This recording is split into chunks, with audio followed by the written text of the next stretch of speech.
How to describe your new album? How to describe it? I think the album is African soul, Afro soul, but it's produced in a sort of an American R&B and hip hop production.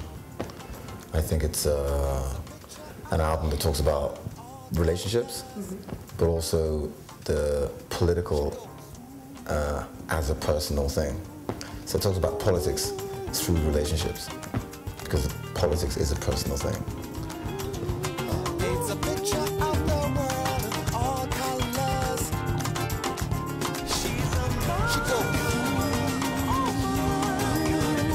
Yes, I want the whole world to know. What are the differences between this album and the first album? The first album? Well, I mean, you know, there's like 15 years or 16 years difference, which means that as a musician I've evolved a lot more. The songs are a lot more direct. They're a lot easier to enter and to engage with. I think that I've cooled down as a personality, as a writer. The rhythms are a lot more cool, so you can actually groove with the music. I think on the first album everything was a little bit edgy, and I think it's better. She goes.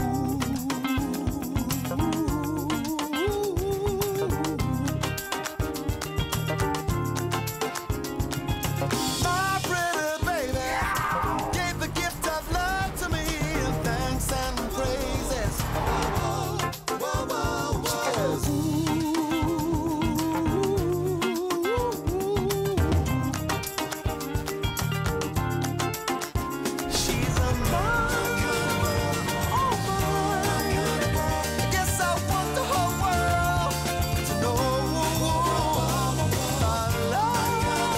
You don't understand anything in your song generally.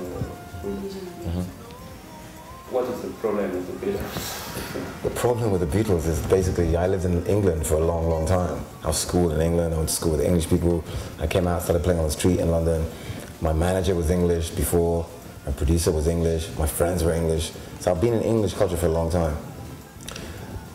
My friends and my manager and my producer, the Beatles is the beginning of all music.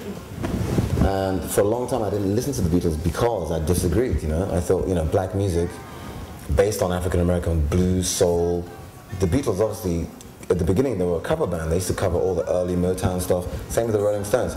But in England, that side of the history is not really talked about. In America it is. I live in New York and it's clear. But in England at that time, the history of music begins, rock and roll begins with the Beatles and the Rolling Stones. So I didn't listen to them for years. And 3 years ago, I started checking them out, because now I live in the US, right? Hey, bonjour, ça va bien, c'est Keziah Jones. Je suis très heureux pour expliquer ma musique. Et merci beaucoup pour toutes les années, for all those years. Yeah.